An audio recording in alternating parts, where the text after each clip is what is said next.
Krishna everyone, শান্তি servant of কৃষ্ণার আরেকটি নতুন ব্লগে আপনাদের সকলকে স্বাগত জানাই। তো আজকে আমার মায়ের বহুদিনের একটা আকাঙ্ক্ষিত ইচ্ছা পূর্ণ হতে চলেছে। যেহেতু আমরা কলকাতাতে এখন থাকি, তো কলকাতাতে মায়েরা চলে এসেছিল, তো ওখান দিয়ে হরিদেবপুর মনসা মন্দিরে গিয়েছিলাম। তো এই হরিদেবপুর মনসা মন্দিরে মা অনেক অনেক বছর আগে এসেছিল, এসে বেশ কিছু মায়ের উপকার হয়েছিল। তো মা বলেছিল মাকে একটা বেনারসি দিয়ে পুজো দেবে, কিন্তু অনেক বছর কেটে গেছে। তখন আমি প্রায় 8-9-এ পড়ি, তখন হয়তো মা বলেছিল, কিন্তু অনেক বছর কেটে গিয়েছিল যে আশা হয়ে ওঠেনি। তো তাই মা বললো যে একবার যাবে মায়ের কাছে একটু বেনারসিটা দিয়ে পুজো দিতে। তো সেই কারণে সেদিনকে আমি, প্রভু, মা, বাবা সবাই মিলে পৌঁছে গিয়েছিলাম মায়ের কাছে পুজো দিতে। তো মা অনেক ছোটোবেলাতে এসেছিলো, আমি একবার এসেছিলাম, অনেক বছর হয়ে গেছে। তাই কোথায় ঠিক মন্দিরটা ছিল সেটা এতদিন পর্যন্ত বুঝতে পারা যাচ্ছিল না বলে অনেক দিনই আসা হয়ে ওঠেনি। কিন্তু যেহেতু বুঝতে পেরেছি, তাই মা বললো যে একবার গিয়ে মায়ের জন্য বেনারসিটা দিয়ে পুজো দিয়ে আসি। তো মায়ের অনেক দিন ধরে ইচ্ছা ছিল যে একবার যাবে, তাই ভাবলাম যে সবাই মিলে যাই একটা রবিবার গিয়ে পুজো দিয়ে আসি। তো সেই রকম মায়ের জন্য ফল, মিষ্টি, ধূপ, সিঁদুর, আলতা এবং বেনারসি কিনে নিয়ে গিয়েছিলাম। এই বেনারসিটা ওই যখন আমাদের গোবিন্দ রাধারানী মায়াপুরে দিয়েছিলাম না বেনারসি, তখনই কিনে নিয়েছিলাম। তো আপনাদের তখন আর দেখাইনি, ভেবেছিলাম একদম যখন পুজো দিতে যাব তখনই দেখাবো। তো প্রায় অনেক দিনই হলো বেনারসিটাও কেনা ছিল। তো সেখানে ভাবলাম যে গিয়ে একদম পুজো দিয়ে আসি।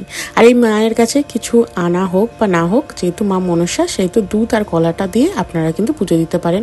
তো মা এখানে খুবই জাগ্রত, কারণ এখানে যাদের অনেক ধরনের সমস্যা হয়, যেমন পাইলস, হাঁপানি, এই ধরনের সমস্যার জন্য কিন্তু এই মায়ের কাছে এলে খুব তাড়াতাড়ির মধ্যে ভালো হয়ে যায়। তো সবাই অনেক অনেক এখান থেকে উপকার পেয়েছে, তাই অনেকেই এসেছিল পুজোতে। তবে আমি যখন এর আগে অনেকটা ছোটোবেলাতেই যখন এসেছিলাম, তখন দেখেছিলাম যে এখানে খুব সুন্দর করে একদম বসিয়ে ভোগ প্রসাদ পাওয়ানো হতো। তবে দিন দিন আস্তে আস্তে নিয়ম অনেক কিছু চেঞ্জ হচ্ছে। আর মাটাকে দেখুন কি সুন্দর লাগছে না, মা মনসাকে খুব সুন্দর করে বেনারসি পরেছিল। তো মা এর আগে যখন এসেছিল তখন ওরকম বেনারসি পরা দেখে মায়ের খুব ইচ্ছা হয়েছিল যে একটা মাকে বেনারসি দিয়ে পুজো দেবে। তো সেই কারণেই ওই লাল সবুজ পাড়ের ওপর ওই বেনারসিটা কেনা এবং এখানে পুজো দিতে আসা। তো সেদিনকে যথারীতি অনেক ভক্তরা এখানে এসেছিল মায়ের কাছে, মায়ের ভক্তরা অনেক এসেছিল, সবাই দুধ কলা দিয়ে পুজো দিতে এসেছিল। আর ঠাকুরমশাও এসে গিয়েছিলেন, তিনি সমস্ত কিছু রেডি করে নিয়ে তারপরে মায়ের পুজো হবে। তবে এর আগের বারে যখন এসেছিলাম, এখন যিনি সমস্ত কিছু দায়িত্বে আছেন ওনার ছেলে, কিন্তু ওনার বাবা যখন ছিল তখনই আমরা এই মন্দিরে এসেছিলাম। আর মেনলি পুজোটা, মানে যে মায়ের যে পুজো, সেটা ওনার মা, মানে এখন যিনি দায়িত্বে আছেন ওনার মাই স্টার্ট করেছিলেন। তো প্রত্যেক বছর 17ই আগস্ট খুব বড় করে এখানে মা মনসার একদম পুজো হয়। এমনিতেও প্রত্যেক দিনই পুজো হয়, রবিবার দিন যেহেতু ভক্তদের অনেকটা সমাগম হয়, তাই আরও একটু বেশি করে পুজোটা হয়। তো যারা যা ফল এনেছিল মাকে সব কিছু দিয়ে সুন্দর করে পুজো দেয়। তো এখানে দুধ কলাটা সুন্দর করে একদম পাটিতে ঠাকুরমশাই সাজিয়ে দিচ্ছিলেন, খুব সুন্দরই লাগছিল। যারা হাওড়া থেকে আসতে চায় তারা আসতেই পারেন। এছাড়াও যারা মেট্রো করে আসবেন তারা কবি সুভাষ থেকে অটো ধরে এই হরিদেবপুর আসতে পারেন। তারপরে হাওড়া থেকে কি বাস আসছে সেটা একটুখানি খোঁজ খবর নিয়ে হরিদেবপুর চলে আসলে ওখান দিয়ে একটুখানি বাস স্ট্যান্ড, মানে যেখান থেকে বাস নামাবে, 2-3 মিনিটের ডিস্টেন্স আছে রাস্তা। তো আপনারা ইজিলি এই মন্দিরে আসতে পারেন। মন্দিরটা খুব সুন্দর ছিল, মাকে তো দেখালামই, খুব সুন্দর, চারিদিকটা খুব সুন্দর ছিল। তো যেহেতু মায়ের অনেক দিনের ইচ্ছা ছিল, তাই ভাবলাম যে সবাই মিলে একসাথে পুজো দিয়ে আসি। গরমটাও অনেকটা পড়ে গেছে, তাই ভাবলাম যে তাড়াতাড়ি করেই পুজোটা দিয়ে আসি। তবে এখানে কিন্তু আসলে একটু হাতে সময় নিয়ে আসতে হয়, যাদের যা সমস্যা আছে সেগুলো এখানে এসে মায়ের কাছে বলতে পারেন এবং সমস্যাগুলো সমাধান হয়। আমাদের ভক্তি জীবনে আসার পর থেকে সেরকমভাবে আর এই দিক ওই দিক যাওয়া হয়ে ওঠে না। তো তারপরে মা ভাবলো যেহেতু অনেকগুলো দিন হয়ে গেছে, তাই পুজোটা দিয়ে আসাটাই উচিত। তো এখানেও খুব সুন্দর একটা দেখুন লাট্টু গোপাল আছে পিতলের, অনেকটা দূরে বসেছিলাম তাই দূর থেকেই আপনাদেরকে দর্শন করালাম। লাট্টুটাকে তো দেখে খুব ভালো লাগলো, লাট্টু গোপাল। আর মা মনসার সুন্দর করে বিগ্রহ ছিল। প্রত্যেকদিন এখানে মা বিগ্রহের, মানে মা মনসার যে বিগ্রহ আছে সেটার শৃঙ্গার হয়, অভিষেক হয়, সমস্ত কিছুটাই হয়।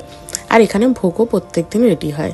তো এই গোপালটাকে দেখে তো আমার ভীষণ ভালো লাগছিল, খুব সুন্দর ছিল, একদম পিতলের একটা গোপাল ছিল, খুব সুন্দর একদম দেখতে লাগছিল। তো ঠাকুরমশাই এখানে দেখলাম সমস্ত কিছু করলেন, ফল আমান্য করা থেকে, ভগবানকে স্নান করানো থেকে, মা মনসাকে এবং মালা পরানো থেকে সমস্ত কিছুই করছেন। তো এইখানটাতে দেখে গিয়ে খুব ভালোই লাগলো। অনেক, আমরা ছাড়াও অনেক ভক্তরা সেদিনকে ওইখানে উপস্থিত ছিলেন, অনেকেই এসেছিলেন যারা পুজো দিচ্ছিলেন। তাই আপনারাও যারা যান এখানে আসতে পারেন, সুন্দর করে পুজো দিতে পারেন, কোনো দরকার ছাড়াও আসতে পারেন। খুব সুন্দর মন্দিরটা, মন্দিরের ভেতরের প্রাঙ্গণটাও খুব সুন্দর।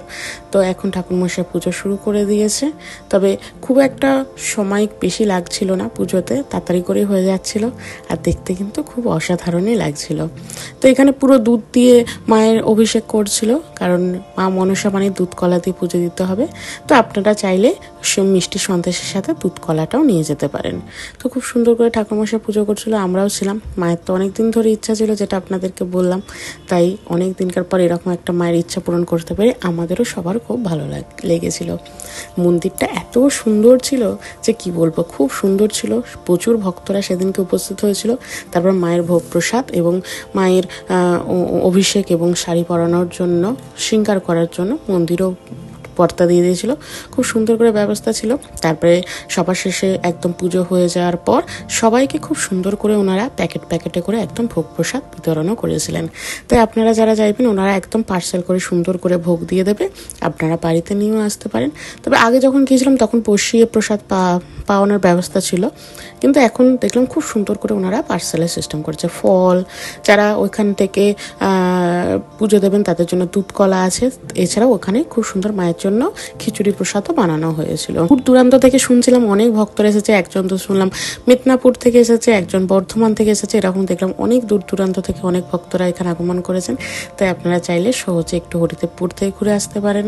অনেকদিন আমরা ঠিকানাটা না জানার জন্য, মানে বুঝতে না পারার জন্য, যেহেতু অনেকটা আগে এসেছিলাম, তারপরে এখন অনেক কিছু পাল্টে গেছে, সেহেতু বুঝতে পারিনি। তাই অনেকগুলো দিন সময় লেগে গেল এখানে আসতে, নাহলে হয়তো অনেক আগেই এখানে আসতাম এবং আপনাদেরকে সেটা দেখাতাম। তো সবাইকে এই যে দেখুন এরকম ফয়েলের কন্টেনারে করে প্রত্যেককে এরকমভাবে খিচুড়ি প্রসাদ দিচ্ছিল, ফল মিষ্টি সমস্ত কিছু দিচ্ছিল। তো আজকে ছিল হরিদেবপুরের এই মনসা মন্দিরের এই ভিডিওটা এই পর্যন্তই। কেমন লাগলো অবশ্যই কমেন্ট করে জানাবেন, ভালো লাগলে লাইক করে দেবেন, আর যারা এখনো সাবস্ক্রাইব করেনি প্লিজ সাবস্ক্রাইব করে দেবেন। দেখাবেন নতুন একটা ভিডিও নিয়ে। হরে কৃষ্ণ।